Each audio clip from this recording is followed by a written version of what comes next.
That fresh morning. That fresh morning. Avec Sef Mosley, ce matin, on parle de politique, c'est ça, Mosley? Oui, nous parlons de politique. Bonjour, d'abord, bonjour tout le monde. J'espère que vous avez passé la semaine. C'est bon, Mosley, c'est bon.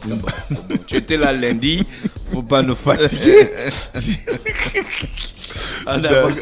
D'accord, ok, bonjour. Il te reste 4 minutes. Effectivement, nous allons parler de politique parce qu'il s'agit pour nous de revenir sur l'actualité qui occupe aujourd'hui le devant de la scène médiatique en ce qui concerne des questions en rapport avec notamment la gestion de notre cité. Il faut savoir que le 12 février, le président de la République, Ali Bongo Ondimba, a reçu la prestation de serment de la nouvelle entrante de l'équipe gouvernementale, la première équipe de Julien Korbekale, notamment en la personne de Rose Christiane Osuka Raponda, qui a prêté serment devant le président de la République. Ce serment qui est appelé un serment qui est appelé qu'elle était appelée à prononcer parce qu'il s'agit de faire le serment de fidélité et de loyauté à la Constitution et à l'État de droit devant le président de la République. Donc, dès cet instant, il s'agit pour les ministres, notamment en ce qui concerne la nouvelle formule et la nouvelle organisation de la Constitution, le gouvernement est aussi responsable devant le chef de l'État. Donc, dès cet instant, vous avez pu constater que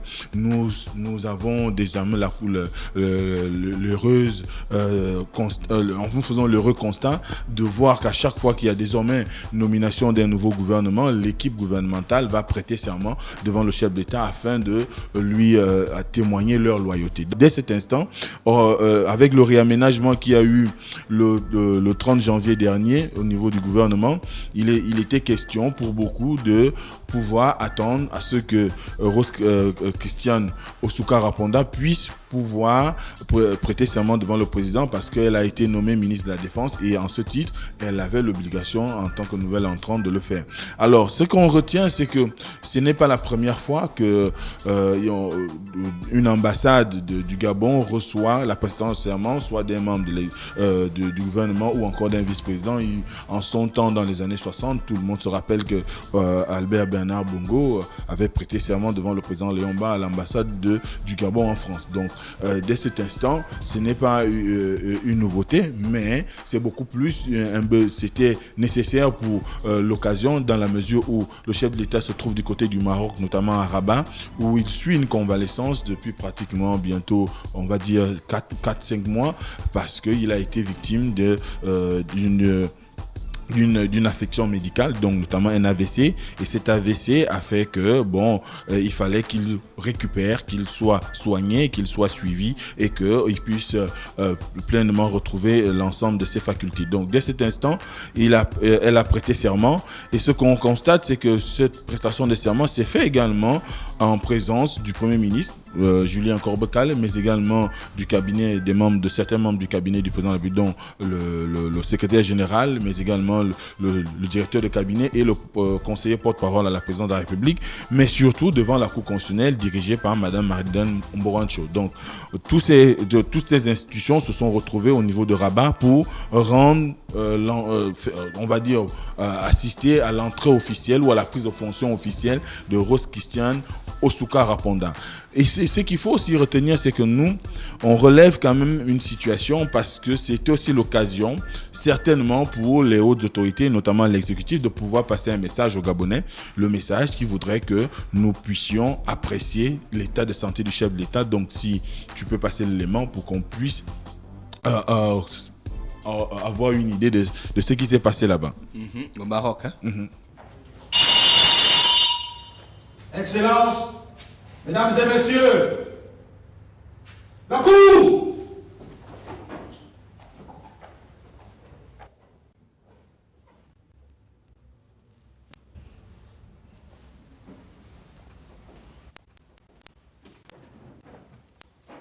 Je déclare ouverte l'audience solennelle de prestation de serment du ministre d'État, ministre de la Défense nationale et de la Sécurité du territoire. Excellences, Mesdames et Messieurs, conformément aux dispositions de l'article 15 de la Constitution, le président de la République, en présence des membres de la Cour constitutionnelle, reçoit ce jour le serment du ministre d'État, ministre de la Défense et de la Sécurité du territoire. Monsieur le greffier en chef de la Cour constitutionnelle, veuillez donner lecture du décret portant réaménagement du gouvernement de la République.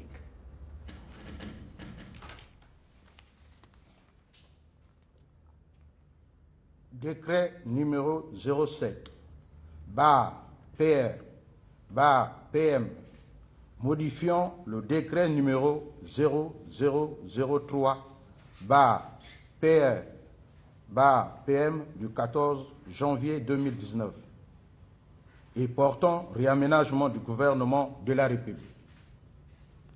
Le président de la République, chef de l'État, vu la Constitution, vu le décret numéro 0001, PR du 12 janvier 2019, portant nomination du Premier ministre, chef du gouvernement, vu le décret numéro 003, PR, PM du 14 janvier 2019, fixant la composition du gouvernement de la République.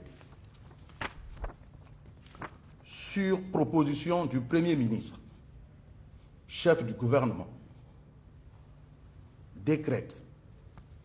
Article 1er. L'article 1er du décret numéro 0003 PR PM du 14 janvier 2019, fixant la composition du gouvernement de la République, est modifié comme suit. Ministre d'État, ministre de la Défense nationale et de la Sécurité du territoire,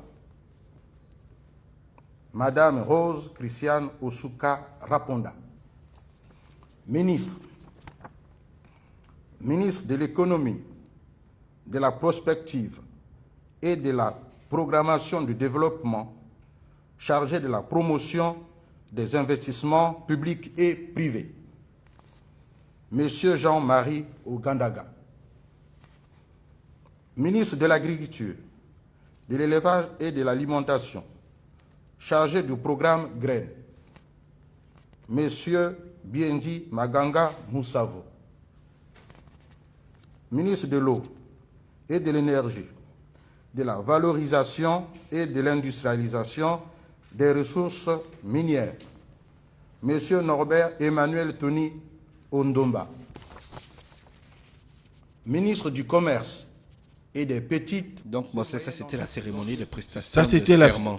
la cérémonie de prestation de serment de Rose Christiane Osuka. Et vous avez vu que cette fois, on a eu quand même l'intervention du chef de l'État qui a ouvert les assises, sinon l'audience, une façon pour lui de donner aussi, il faut le dire, il y a un message au niveau de la population, parce qu'il vous souviendra que la dernière prestation de l'ensemble du gouvernement, notamment avant le réaménagement, eh bien, on n'avait pas écouté le chef de l'État, on avait juste vu des images, mais on ne l'avait pas entendu. Et là, on nous passe un audio dans lequel il parle. Une vidéo, bien sûr, une vidéo dans laquelle on le voit intervenir, ouvrir l'audience solennelle. Ça sous-entend que sa santé est de plus en plus dans le sens de s'améliorer. Donc, dès cet instant, on peut constater également que lorsqu'il s'est agi de l'audience qui a été accordée après la sortie de cette prestation de serment, on voit bien des photos entre le chef d'État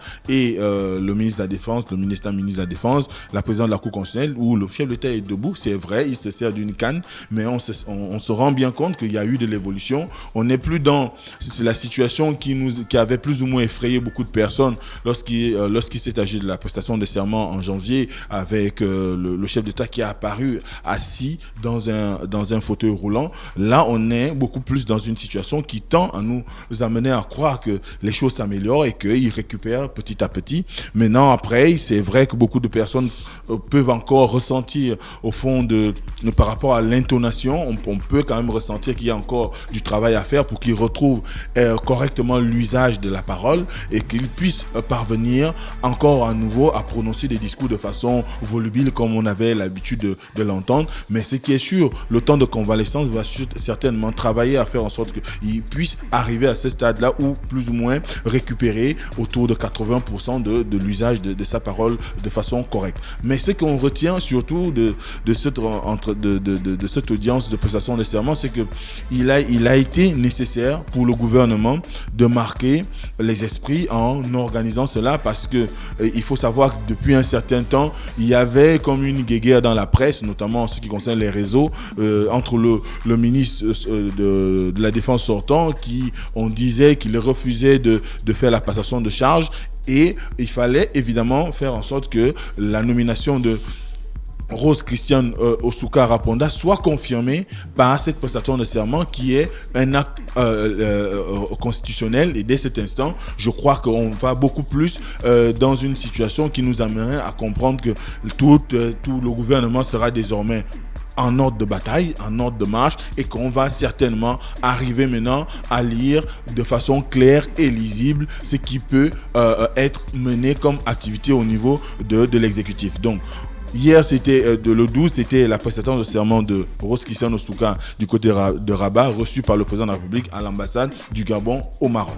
Merci Mosley qui est avec nous ce matin sur les 104.5 Urban FM, la station urbaine dans le Da Fresh Morning, le réveil matinal, le plus de la capitale sur la radio, la plus de la capitale. René Ruth, bonjour.